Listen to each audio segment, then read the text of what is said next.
Hi hello ಸ್ನೇಹಿತರೆ, welcome back to my channel. ಶುಕ್ರವಾರದ ದಿನ ಮನೆ ಬಾಗಿಲಿಗೆ ನೀವು ಅರಳಿ ಎಲೆಯ ತೋರಣವನ್ನು ಕಟ್ಟೋದ್ರಿಂದ ಮಹಾಲಕ್ಷ್ಮಿ ಬಲಗಾಲಿಟ್ಟು ಮನೆಗೆ ಪ್ರವೇಶವನ್ನು ಮಾಡ್ತಾಳೆ. ಧನ ಧಾನ್ಯ ಸಂತೋಷ ಸಮೃದ್ಧಿಯನ್ನು ಹೊತ್ತು ತರ್ತಾಳೆ ಅಂತಲೇ ಹೇಳ್ಬೋದು.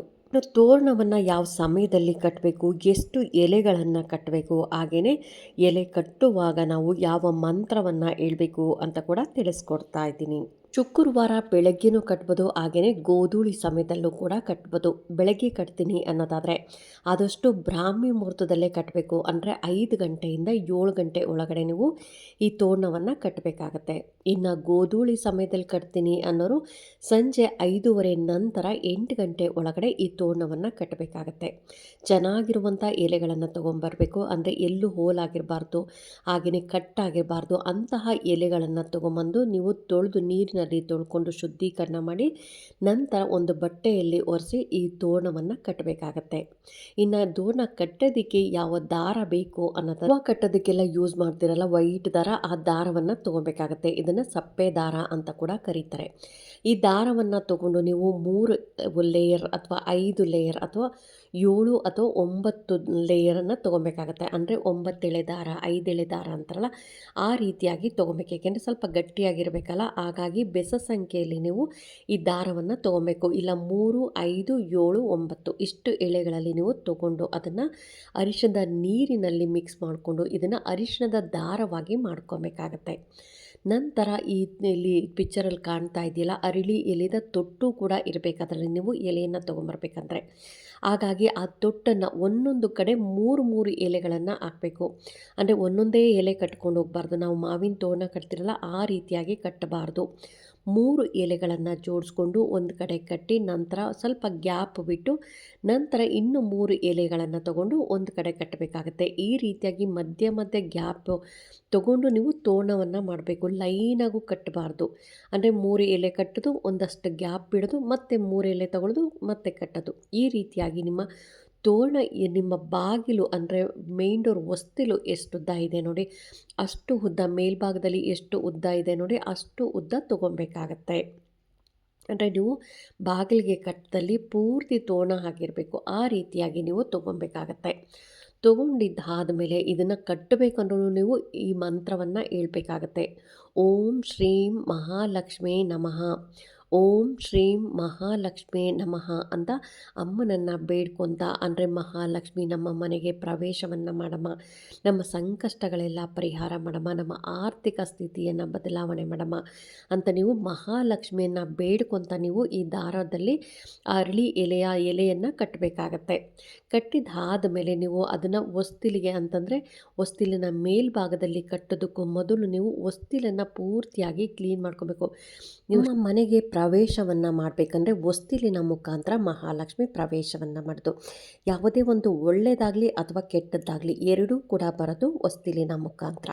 ಅದಕ್ಕೋಸ್ಕರ ನೀವು ಸಾಯಂಕಾಲ ಪೂಜೆ ಆಗೋದ್ರ ಮೊದಲು ನೀವು ಸಂಜೆ ನೀವೇನಾದರೂ ಪೂಜೆ ಮಾಡ್ತೀನಿ ಅಂದರೆ ಸಂಜೆ ನೀವು ಹೊಸ್ತಿಲಿಗೆ ಅರಿಶಿಣವನ್ನು ಹಚ್ಚಿ ಪೂರ್ತಿಯಾಗಿ ಅರಿಶಿಣವನ್ನು ಹಚ್ಚಿ ಅದರ ಮೇಲೆ ರಂಗೋಲಿಯನ್ನು ಹಾಕಿ ಎರಡೂ ಕಡೆ ದೀಪಗಳನ್ನು ಹಚ್ಚಬೇಕು. ಇನ್ನು ಬೆಳಗ್ಗೆನೂ ಅಷ್ಟೇ ನೀವು ಬೆಳಗ್ಗೆ ಏನಾದರೂ ತೋರಣನ ಕಟ್ತೀನಿ ಅನ್ನೋರಾದರೆ ಅದಕ್ಕೂ ತೋರಣ ಕಟ್ಟೋದಕ್ಕೂ ಮೊದಲು ನೀವು ಹೊಸ್ತಿಲನ್ನು ಅರಿಶಿಣದ ನೀರಿನಂತೆ ಮೊದಲು ತೊಳ್ಕೊಂಡು ನಂತರ ನೀವು ಅರಿಶಿಣ ಕುಂಕುಮವನ್ನು ಹಚ್ಕೊಂಡು ಎರಡೂ ಕಡೆ ಹೂಗಳನ್ನು ಇಟ್ಟು ನಂತರ ಎರಡೂ ಕಡೆ ದೀಪಗಳನ್ನು ಹಚ್ಚಿ ನಂತರ ನೀವು ಈ ಏನು ತೋರಣ ಮಾಡ್ಕೊಂಡಿದ್ರಲ್ಲ, ಅಂದರೆ ಅರಳಿ ಎಲೆಯ ತೋರಣ ಮಾಡ್ಕೊಂಡಿರೋ ಆ ತೋರಣವನ್ನು ಹೊಸ್ತಿಲಿನ ಮೇಲ್ಭಾಗದಲ್ಲಿ ಕಟ್ಟಬೇಕಾಗತ್ತೆ. ಈ ಶ್ರಾವಣ ಮಾಸದ ಶುಕ್ರವಾರದ ದಿನ ನಾವು ಅರಳಿ ಎಲೆಯ ತೋರಣವನ್ನು ಮನೆ ಬಾಗಿಲಿಗೆ ಕಟ್ಟೋದ್ರಿಂದ ಮಹಾಲಕ್ಷ್ಮಿ ಸಂತೃಪ್ತಳಾಗಿ ಮನೆಯೊಳಗೆ ಬಲಗಾಲನ್ನು ಇಟ್ಟು ಸ್ವಯಂ ಪ್ರವೇಶವನ್ನು ಮಾಡ್ತಾಳೆ ಅಂತಲೇ ಹೇಳ್ಬೋದು. ಇನ್ನು ಮಹಾಲಕ್ಷ್ಮಿ ಮನೆಗೆ ಪ್ರವೇಶವನ್ನು ಮಾಡಿದ್ಲು ಅಂತಂದರೆ ಧನಲಾಭ, ಮನೆಯಲ್ಲಿ ಸಮೃದ್ಧಿ, ಸಂತೋಷ, ವ್ಯವಹಾರದಲ್ಲಿ ಬೆಳವಣಿಗೆ, ಸಾಲ, ದೋಷ ನಿವಾರಣೆ, ಮನೆಯಲ್ಲಿ ಕಲಹಗಳು ಕಡಿಮೆ ಆಗುತ್ತೆ. ಇನ್ನು ದೇವತೆಗಳ ಅನುಗ್ರಹ ಕೂಡ ಸದಾ ನಿಮ್ಮ ಮನೆ ಮೇಲೆ ಇರುತ್ತೆ ಅಂತಲೇ ಹೇಳ್ಬೋದು. ಹಾಗಾಗಿ ಶುಕ್ರವಾರ ಶುಕ್ರವಾರದ ದಿನ ನೀವು ಸಂಜೆ ಗೋಧೂಳಿ ಸಮಯದಲ್ಲಿ ಅರಳಿ ಎಲೆಯ ತೋರಣವನ್ನು ಕಟ್ಟಿ ನೀವು ಬಲಗಾಲಿಟ್ಟು ಅಮ್ಮ ಮಹಾಲಕ್ಷ್ಮಿ ನಮ್ಮ ಮನೆಗೆ ಬಲಗಾಲಿಟ್ಟು ಬಾಮ್ಮ, ನಮ್ಮ ಕಷ್ಟಗಳನ್ನೆಲ್ಲ ಪರಿಹರಿಸಿ ನಮ್ಮ ಮನೆ ಸಮೃದ್ಧಿಯಾಗಿರಲಿ, ಯಾವಾಗಲೂ ನಾವು ಮಾಡುವಂಥ ಕೆಲಸಗಳಲ್ಲಿ ಯಶಸ್ಸು ಸಿಗಲಿ, ಮನೆಯಲ್ಲಿ ಸುಖ ಶಾಂತಿ ನೆಮ್ಮದಿ ಇರಲಿ ಅಂತ ನೀವು ಅಮ್ಮನನ್ನು ಬೇಡ್ಕೊತ ಬಲಗಾಲಿಟ್ಟು ಮನೆ ಒಳಗಡೆ ಪ್ರವೇಶವನ್ನು ಮಾಡಿ, ನಂತರ ದೇವರ ಮನೆಯಲ್ಲಿ ಹೋಗಿ ಮಹಾಲಕ್ಷ್ಮಿ ಫೋಟೋ ಇತ್ತು ಅಥವಾ ವಿಗ್ರಹ ಇತ್ತು ಅಂದರೆ ವಿಗ್ರಹದ ಮುಂದೆ ಅಥವಾ ಫೋಟೋ ಮುಂದೆ ಒಂದು ತುಪ್ಪದ ದೀಪವನ್ನು ಹಚ್ಚಬೇಕಾಗತ್ತೆ. ಮಹಾಲಕ್ಷ್ಮಿಗೆ ಪ್ರಿಯವಾದ ಪ್ರಸಾದ ಅನ್ನೋದಾದರೆ ಶಾವಿಗೆ ಪಾಯಸ ಹಾಕ್ಬೋದು ಅಥವಾ ಅಕ್ಕಿ ಪಾಯಸ ಹಾಕ್ಬೋದು ಅಥವಾ ಅಕ್ಕಿ ಮತ್ತು ಹಾಲಿನಿಂದ ಮಾಡಿದ ಪಾಯಸವನ್ನು ಇಡ್ಬೋದು, ಹಣ್ಣುಗಳನ್ನು ಇಡ್ಬೋದು, ಹಾಗೆಯೇ ಕೋಸಂಬರಿಯನ್ನು ಕೂಡ ಇಡ್ಬೋದು. ಹಾಗಾಗಿ ನಿಮ್ಮ ಮನೆಯಲ್ಲಿ ಪ್ರಸಾದ ಯಾವುದಿರುತ್ತೋ ಅದನ್ನು ಸಿಹಿ ತಿಂಡಿಯನ್ನು ಇಟ್ಟು ನೀವು ಮಹಾಲಕ್ಷ್ಮಿಯನ್ನು ಈ ದಿನ ಪೂಜೆಯನ್ನು ಮಾಡಬೇಕಾಗತ್ತೆ. ಇನ್ನು ಪೂಜೆ ಮಾಡೋ ಸಮಯದಲ್ಲಿ ಆದಷ್ಟು ಶ್ರೀ ಸೂಕ್ತವನ್ನು ಹೇಳ್ಕೊಳ್ಳೋದು ಅಥವಾ ಕನಕದಾರ ಸ್ತೋತ್ರವನ್ನು ಹೇಳ್ಕೊಂಡು ಪೂಜೆಯನ್ನು ಮಾಡೋದು ಅಥವಾ ಮಹಾಲಕ್ಷ್ಮಿಯ ಅಷ್ಟೋತ್ತರವನ್ನು ಹೇಳ್ಕೊಂಡು ನೀವು ಪೂಜೆಯನ್ನು ಮಾಡಬೇಕಾಗತ್ತೆ.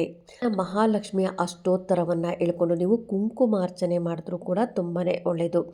ಕುಂಕುಮಾರ್ಚನೆ ಏನು ಮಾಡಿರ್ತಿರಲ್ಲ ಅದನ್ನು ಒಂದು ಡಬ್ಬಿಯಲ್ಲಿ ಹಾಕಿ ದೇವ್ರ ಮನೇಲಿ ಇಟ್ಟುಕೊಂಡು ಪ್ರತಿದಿನ ನೀವು ಪೂಜೆ ಮಾಡೋ ಸಮಯದಲ್ಲಿ ಬೆಳಗ್ಗೆ ಮತ್ತು ಸಂಜೆ ಪೂಜೆ ಮಾಡ್ತಿರಲ್ಲ, ಪೂಜೆ ಆದ ನಂತರ ನೀವು ಧಾರಣೆಯನ್ನು ಮಾಡ್ಕೋಬೇಕಂದ್ರೆ ಹಣೆಗೆ ಈ ಬಟ್ಟನ್ನು ಇಟ್ಕೊಂಡು ನೀವು ಯಾವುದಾದ್ರೂ ಒಳ್ಳೆ ಕೆಲಸಗಳಿಗೆ ಇಂಟರ್ವ್ಯೂಗೆ ಹೋಗಬೇಕು ಅಥವಾ ಕೆಲ್ಸಕ್ಕೆ ಹೋಗಬೇಕು ಅಥವಾ ಮನೆಯಿಂದ ಹೊರಗಡೆ ನೀವು ಯಾವುದೇ ಒಂದು ಕೆಲ್ಸಕ್ಕೆ ಹೋಗ್ಬೇಕಂದ್ರೂ ಪ್ರತಿದಿನ ನೀವು ಧಾರಣೆ ಮಾಡ್ತಾ ಬನ್ನಿ. ನಿಮ್ಮ ಮನೇಲಿ ಎಷ್ಟು ಚೇಂಜಸ್ ಆಗುತ್ತೆ, ನಿಮ್ಮಲ್ಲಿ ಎಷ್ಟು ಚೇಂಜಸ್ ಆಗುತ್ತೆ ಅಂತ ನಿಮಗೆ ಗೊತ್ತಾಗುತ್ತೆ. ಇನ್ನು ಅರಳಿ ಎಲೆ ಎಷ್ಟು ದಿನಗಳ ಕಾಲ ಇರಬೇಕು ಅನ್ನೋದಾದರೆ, ಈಗ ಈ ಶುಕ್ರವಾರ ಕಟ್ಟಿರ್ತೀರ, ಇನ್ನು ಮುಂದಿನ ಶುಕ್ರವಾರ ಅಂತೂ ಹಬ್ಬ ಇರುತ್ತೆ, ಹಬ್ಬದ ದಿನ ತೆಗೆದು ನೀವು ಮತ್ತೆ ಮಾವಿನ ತೋರಣವನ್ನು ಕಟ್ಟಬೇಕಾಗತ್ತೆ.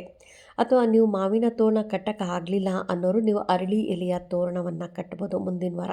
ಅಂದರೆ ಹಬ್ಬ ಇರುತ್ತಲ್ಲ, ಅರಳಿ ಎಲೆಯ ತೋರಣವನ್ನು ಕಟ್ಬೋದು.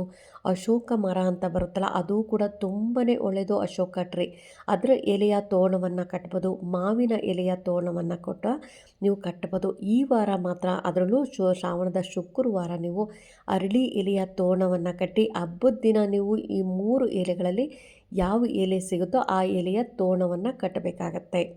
ಈ ರೀತಿಯಾಗಿ ಕಟ್ತಾ ಬನ್ನಿ. ಪ್ರತಿ ವಾರ ನೀವು ಶ್ರಾವಣ ಮಾಸದಲ್ಲಿ ಶುಕ್ರವಾರ ಈ ರೀತಿಯಾಗಿ ಅರಳಿ ಎಲೆಯ ತೋರಣವನ್ನು ಎಷ್ಟು ವಾರ ಆಗುತ್ತೋ ಅಷ್ಟು ವಾರ ನೀವು ಕಟ್ತಾ ಬನ್ನಿ. ನಿಮ್ಮ ಮನೆಯಲ್ಲಿ ಶ್ರಾವಣ ಮುಗಿಯೋಷ್ಟರಲ್ಲೇ ನಿಮ್ಮ ಮನೆಯಲ್ಲಿ ಎಷ್ಟು ಬದಲಾವಣೆ ಆಗಿರುತ್ತೆ ಅಂತ ನಿಮಗೆ ಗೊತ್ತಾಗುತ್ತೆ ಸ್ನೇಹಿತರೆ. ಇನ್ನು ತೋರಣ ತೆಗೆದಿದ್ದಾದಮೇಲೆ ಎಲ್ಲಂದರಲ್ಲಿ ಬಿಸಾಕಕ್ಕೆ ಹೋಗಬೇಡಿ, ಯಾಕೆಂದರೆ ಅದು ನಾವು ಮನೆಗೆ ಮಹಾಲಕ್ಷ್ಮಿ ಬರಲಿ ಅಂತ ಕಟ್ಟಿರ್ತೀರಿ. ತೋರಣ ಅದು ಎಲೆ ಎಲ್ಲ ಒಣಗಿದ್ದಾದ ಮೇಲೆ ನೀವು ಯಾವುದಾದ್ರೂ ಅದನ್ನು ತೆಗೆದು ಮರದ ಮೇಲೆ ಹಾಕೋದು ಅಥವಾ ಗಿಡದ ಮೇಲೆ ಹಾಕೋದು, ಅಂದರೆ ತುಳಿಯೋ ದಾರೀಲಿ ಹಾಕೋದಾಗಲಿ ಅಥವಾ ಕಸಕ್ಕೆ ಹಾಕೋದಾಗಲಿ ಯಾವುದೇ ಕಾರಣಕ್ಕೂ ಈ ರೀತಿಯಾಗಿ ಮಾಡೋಕ್ಕೆ ಹೋಗಬೇಡಿ. ಅರಿಯೋ ನೀರಿತ್ತು ಅಂದರೆ ಅರಿಯೋ ನೀರಿಗೆ ಹಾಕ್ಬೋದು ಅಥವಾ ದೊಡ್ಡ ದೊಡ್ಡ ಮರಗಳಿರುತ್ತಲ್ಲ ಮರದಲ್ಲಿ ಒಂದು ಕೊಂಬೆಯಲ್ಲಿ ಸಿಕ್ಕಿಸ್ಬೋದು ಸ್ನೇಹಿತರೆ.